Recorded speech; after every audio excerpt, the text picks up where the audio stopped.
అందరికీ నమస్కారం. ఆంధ్రప్రదేశ్ రాష్ట్రంలో అందరికీ సుపరిచితమైన పేరు మహాసేన రాజేష్ మహాసేన. అతను మొన్నటి వరకు తెలుగుదేశం పార్టీ అధికార ప్రతినిధిగా పనిచేశాడు. అంతకుముందు జనసేన పార్టీలో కొన్నాళ్ళు అన్అఫీషియల్గా ఉన్నాడు. అలాగే వైఎస్ఆర్సీపీ పార్టీలో కొన్నాళ్ళు ఉన్నాడు. అతను ఏ పార్టీలో ఉంటే ఆ పార్టీ నాయకుల్ని దేవుళ్ళతో సమానంగా ఆకాశం ఎత్తేస్తాడు.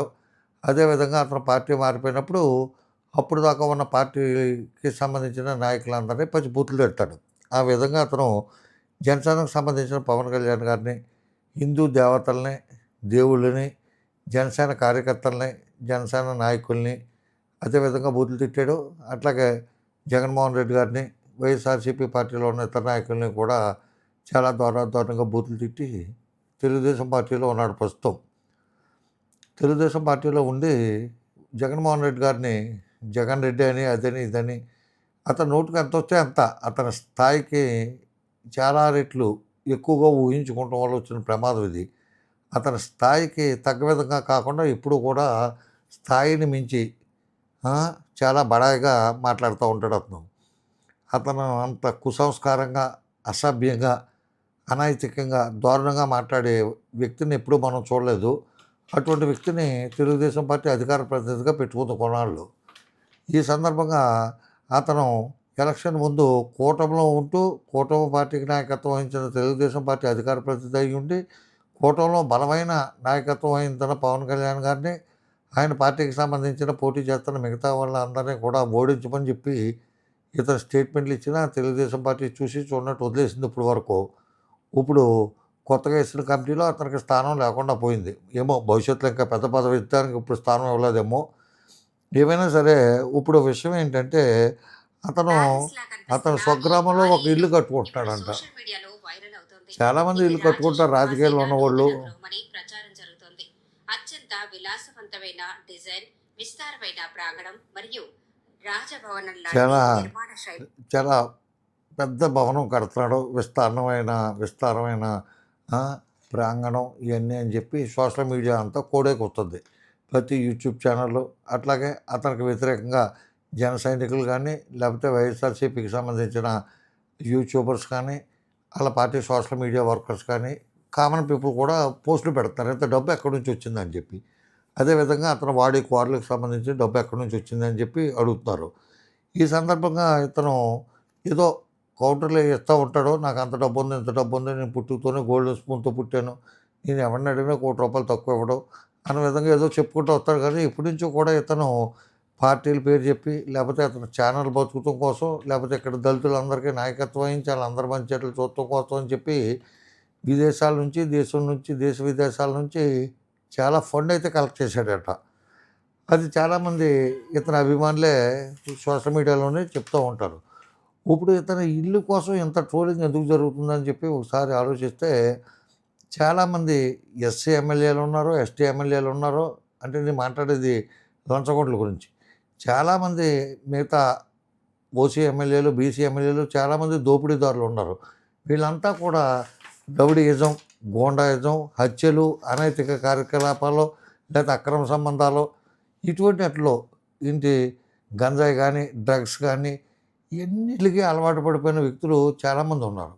కానీ ఎవరకు ఇల్లు కట్టుకుంటున్నా, ఎవరు ఆస్తులు సంపాదించుకుంటున్నా కొంతమంది ఒక ఎస్టీ అభ్యర్థి కాదు ఎమ్మెల్యేనే అతని సంపాదనకు సంబంధించిన తెలుగుదేశం పార్టీకి సంబంధించిన నాయకుడు వచ్చి కరాట రాంబాబు గారికి ఫోన్ చేసి ఏమంటే మీ ఎమ్మెల్యే ఎప్పుడే కోట్ల పేరు సంపాదించేస్తాడంటే లంచాలు తీసుకుంటాడంటే ఇంకా కంగారు ఎందుకు, చాలా టైం ఉంది కదా అని చెప్పి మాట్లాడాడు.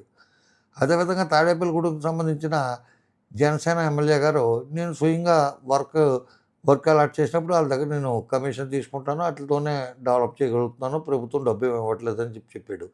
అలాగే చాలామంది లంచగొండల గురించి బయట పబ్లిక్గా వాళ్ళ బాధితులే ఫిర్యాదులు చేస్తున్నారు. ప్రతి వ్యక్తి కూడా 99.9% మంది లంచగొండలు ఉన్నారు. ఎక్కడో 0.1% నిజాయితీగా పనిచేసే వాళ్ళు కూడా లేకపోలేదు. వీళ్ళంతా ఏంటంటే ప్రత్యేకించి లిక్కర్ మాఫియా, ఇసుక మాఫియా, ఇప్పుడు కొత్తగా మా ఆచంట నియోజకవర్గం లాంటి చోట మట్టి మాఫియాలు ఇవన్నీ తయారైనవి. ఏంటంటే కొన్ని చోట్ల ప్రత్యక్షంగా ఎమ్మెల్యేలు వాళ్ళ కుమారులు, వాళ్ళ కుటుంబ సభ్యులు పాల్గొంటున్నారు. కొన్ని చోట్ల ఎమ్మెల్యేకి ముఖ్య అంచెలుగా పేరుగాంచిన వ్యక్తులు పాలు పంచుకుంటున్నారు. కానీ ఏది కూడా ప్రభుత్వం పట్టించుకోవట్లేదు, ప్రజలు పట్టించుకోవట్లేదు, మీడియా పట్టించుకోవట్లేదు, సోషల్ మీడియాలో ఇంత అల్లరి కావట్లేదు. కానీ ప్రస్తుతం రాజేష్ మహాసేనకి సంబంధించిందే ఎందుకింత అల్లరి అవుతుందంటే కర్మ. కర్మ అనేది రాసిపెట్టుంటే ఎక్కడికెళ్ళినా తప్పదని చెప్పి చాలా సందర్భాల్లో నిరూపణ అయింది. ఇతను దేవుళ్ళని తిట్టాడు, అన్ని పార్టీ వాళ్ళని తిట్టాడు, అందరిని అడ్డగోలుగా మాట్లాడుతూ దుర్మార్గంగా, దారుణంగా పచ్చి బూతులు, దారుణమైన బూతులు తిడుతూ ఇతను ఇప్పుడు చాలా పత్తిత్తులాగా ఎవరైనా సరే అయ్య బాబోయ్! అతని మాటలు వినలేకపోయామని చెవులు మూసుకుంటూ ఓవర్ యాక్షను. ఇతని స్థాయికి మించి పెద్ద పెద్ద బిల్డప్‌లు నాకు చెప్పకుండా లోకేష్ పడుకోడని చెప్పి ఆయన పడుకునే ముందు మొత్తం ఫీడ్‌బ్యాక్ అంతా నేనే ఇస్తానని, మంచి మంత్రివర్గ కూర్పులో ఎవరిని ఉంచాలో, ఎవరిని తీసేయాలో నేనే చెప్తానని, నామినేటెడ్ పోస్టులు ఎవరికివ్వాలో కూడా నేనే చెప్తానన్నంత బిల్డప్ ఇచ్చేవాడు.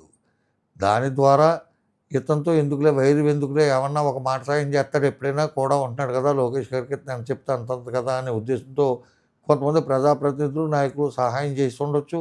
అలాగే ఎస్సీ సామాజిక వర్గానికి సంబంధించిన ఇతను మన గురించి 2 మంచి మాటలు చెప్తాడు. ఎస్సీలంతా మనకు ఓట్లేసేస్తారని భావించి కొంతమంది పెద్దలు కూడా సహాయం చేయించవచ్చు.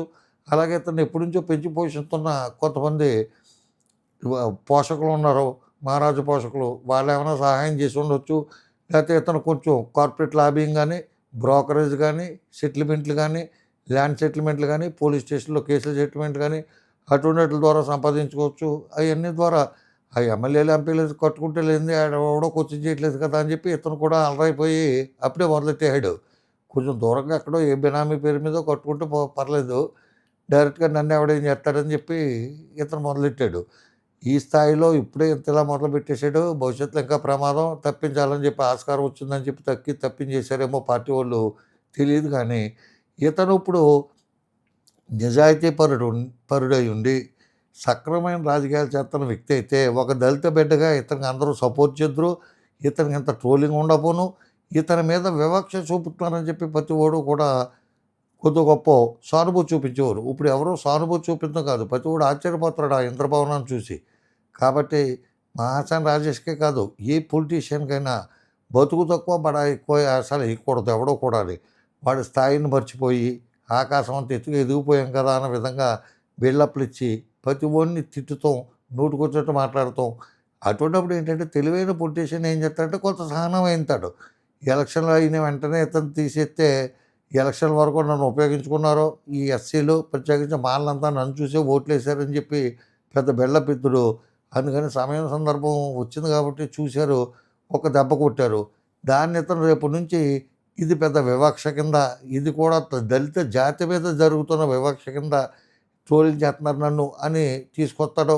అదేవిధంగా ఇతనేదో లెక్కలు పోయేవి చెప్తున్నాడంట. నేను చూడలేదు గానీ, ఆ లెక్కలు చెప్తాడు గానీ, ఇప్పటి వరకు ఆదాయం అంతా చెప్తాడు గానీ, ఇప్పటి వరకు ఇతను ఖర్చు పెట్టినయి, ఇతనికొచ్చిన చందాలు, డొనేషన్ ఆ విషయం కూడా ఏమీ చెప్పడు.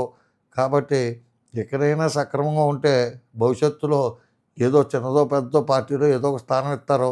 కాబట్టి ఇంక తెలుగుదేశంలో ఆస్కారం లేకపోవచ్చని నేను భావిస్తున్నాను.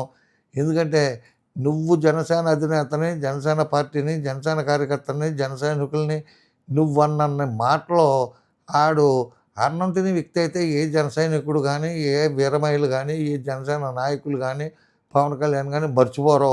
వాళ్ళు ఈ పార్టీ అలయన్స్ ఉన్నంత కాలం నిన్నైతే మాత్రం పైకి రానివ్వరు. సమయం సందర్భం దొరికినప్పుడు అధపాతాళానికి తొక్కేస్తారంటారు చూడు, ఆ విధంగా నిన్ను తొక్కేస్తారు. కాబట్టి ఎక్కడికైనా సరే ఎవడినో నమ్ముకున్నాం కదా అని చెప్పి ఆడిని భుజాన్ని యేసుకుని మిగతా వాళ్ళందరి మీద రెచ్చిపోయి కత్తులు దూసేత్తావు కరెక్ట్ కాదేమో అని చెప్పి నాకు అనిపిస్తూ, ఇక నుంచైనా కొంచెం జాగ్రత్తగా ఉంటావేమో అని చెప్పి ఆశిస్తూ నమస్కారం. రామాంతరం. జై హింద్.